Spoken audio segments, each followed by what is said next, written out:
জাতি আৰু মাটি যদি সুৰক্ষিত নহয়, শিল্পীসকল যদি সুৰক্ষিত নহয়, তেতিয়াহ'লে কিন্তু এখন দেশ বাচি নাথাকে, এখন জাতি এটা জাতি বাচি নাথাকে। আৰু লাখ লাখ জনতাই আজি উত্থাপন কৰিছে। এই ন্যায়ৰ ক্ষেত্ৰত আমি দেখিব এই ধৰণে তদন্তৰ গতি আগবাঢ়িব লাগিছিল। জনতাই নিজৰ কণ্ঠস্বৰে যেন আগবাঢ়ি লৈ যায় আৰু আমি চৰকাৰকো বাধ্য কৰিব পাৰোঁ।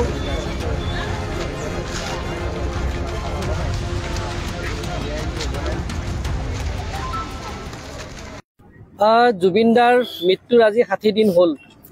গতিকে এই সময়খিনি যথেষ্ট আৱেগিক। আমি এতিয়ালৈকে ন্যায় পোৱা নাই আৰু আমি সুৰক্ষিত নহয়, আমি সুৰক্ষা নহয়। গতিকে আজি শিল্পী সুৰক্ষা সমাজ অসমে আজি আমি ইয়াত বহিছোঁ, এক আহ্বান জনাইছোঁ আৰু আমি ৰাইজক জনাব বিচাৰিছোঁ, কেৱল অসমৰ অসমীয়া ৰাইজে নহয়, ভাৰতবৰ্ষৰ প্ৰান্তে প্ৰান্তে থকা সকলো মানুহে জানক, গোটেই বিশ্ববাসীয়ে জানক যে জাতি আৰু মাটি যদি সুৰক্ষিত নহয়, শিল্পীসকল যদি সুৰক্ষিত নহয়, তেতিয়াহ'লে কিন্তু এখন দেশ বাচি নাথাকে, এখন জাতি এটা জাতি বাচি নাথাকে। এই দুমাহত মানুহে অন্তৰে হাহাকাৰ কৰি ফুৰিছে তেওঁ ন্যায় বিচাৰি। এই দুমাহত ন্যায়ৰ সন্ধান আজিলৈকে দিব পৰা নাই যে আমি জুবিনে ক'ত ন্যায় পাব।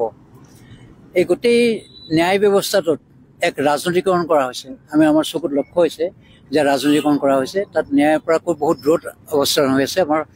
আমি অনুভৱ কৰিছোঁ যেন ইয়াত জুবিনৰ মৃত্যুত এটা গভীৰ ষড়যন্ত্ৰ আছে। আমি এই ষড়যন্ত্ৰক উৎখাত কৰাৰ কাৰণে জনসাধাৰণক আহ্বান জনাইছোঁ। যিয়ে জুবিনৰ হত্যাৰ কাৰণে দায়ী তেওঁৰ শাস্তিও বিচাৰিছোঁ আৰু যি ষড়যন্ত্ৰৰ কাৰণে জুবিন মৃত্যুবৰণ কৰিবলগীয়া হ'ল, হত্যা হ'ল, তাৰ আমি কাৰণ বিচাৰিছোঁ।